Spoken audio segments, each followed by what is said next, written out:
ನೀವು ಏನ್ ಲಾಭ ಇದೆ, ಏನಿದ್ರೆ ಅಂತ ಕೇಳಿ ಏನಾಗಬೇಕಾಗಿದೆ, ದುಡ್ಡು ಸಿಗತ್ತಾ, ಅದು ಸಿಗತ್ತಾ, ಈ ರೀತಿ ಪ್ರಶ್ನೆಗಳನ್ನು ಮಾಡುವುದು ಸಾಮಾನ್ಯವಾಗುಂಟು.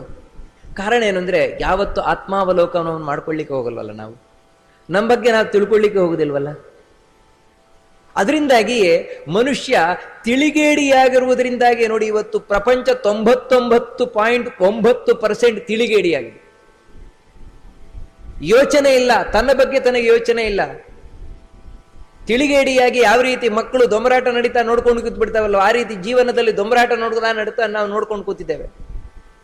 ಯಾರಿಗೋ ಒಬ್ಬನಿಗೆ ಈ ರೀತಿ ಪ್ರಶ್ನೆ ಬಂತು, ಅವನು ವೇದವನ್ನು ಹಿಡಿದ, ಶಾಸ್ತ್ರಗಳನ್ನು ಓದಿದ, ಪುರಾಣಗಳನ್ನು ಓದಿದ. ಈ ಪ್ರಶ್ನೆಯನ್ನು ಇಟ್ಟುಕೊಂಡು ಆಗ ಅವನಿಗೆ ಉತ್ತರ ಸಿಗ್ತದೆ. ಈ ಪ್ರಶ್ನೆ ಇಟ್ಟುಕೊಂಡು ಓದಬೇಕು, ಇಲ್ಲದೆ ಇದ್ರೂ ಪ್ರಯೋಜನ ಇಲ್ಲ. ಯಾಕೆ ಅಂತ ಹೇಳಿದ್ರೆ ವೇದ ಶಾಸ್ತ್ರ ಪುರಾಣಗಳನ್ನು ಓದಿದವರು ಇದ್ದಾರೆ. ಯಾಕೋ